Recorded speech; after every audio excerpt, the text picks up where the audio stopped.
cái số nào kia chẳng mà cả ba cứ bên đây vậy đấy mà cái này ai cả ba từ tao về thì như vậy hai mình đó cái số của mình cái này sẽ bồng bồn đại miền microphone hỏi trongตัวการเรียงในเรื่องคอมพิวเตอร์ยมนงบาหารกับบีบในการเรียงในปราไมโครโฟนไว้ยังในเรื่องคอมพิวเตอร์บ้านคือบาสยังมีสปีกเกอร์จังยังมีไมโครโฟนที่ยังอัดฝืบานสัญญายังมีตรงปีนึงจากนี้ก็จะไมโครโฟนหอยสปีกเกอร์นั่นคือจีสปีกเกอร์จังยมนงบาหารออกเนี้ยประมาณตัวเนี้ยแต่ตอนนั้นการบาหมกเงียสำหรับเรียงในเรื่องคอมพิวเตอร์ยังដើម្បីធ្វើការបើកបាននេះចូលមកកាន់កន្លែង search មកនេះពុំមកទៅគ្នាបន្តមកទៀតយើងឃើញផ្ទាំងនេះបន្តមកទៀតយើងវាយពាក្យ sound អូខេខ្ញុំលុបមួយនេះសារវាស្ទួនយើង search ពាក្យ sound មកមកទៅគ្នាបន្តមកទៀតយើងនឹងឃើញពាក្យថា change system and sound បន្តមកទៀតយើងនឹងឃើញផ្ទាំងមួយនេះនេះគឺជាផ្ទាំងដែលយើងត្រូវបើកប្រហែលតែគ្នាជាងក៏វាយពាក្យ search កន្លែង sound មកនេះយើងវាយពាក្យ search កន្លែង sound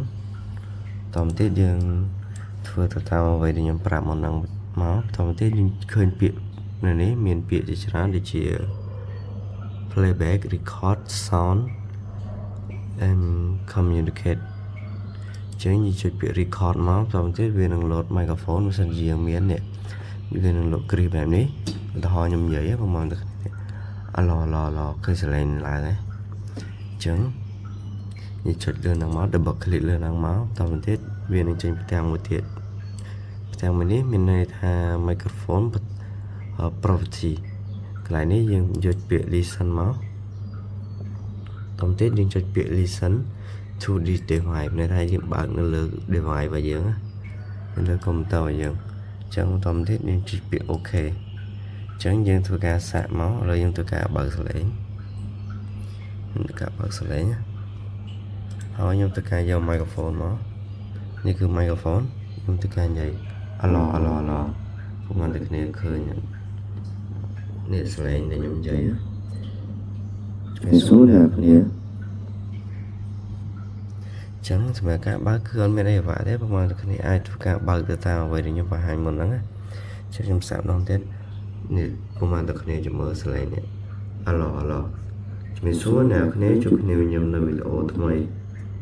អ្នកទាំងគ្នាឃើញឮសលេងពីកុំព្យូទ័រឲ្យយើងមកហើយអញ្ចឹងយើងអាចធ្វើការបើក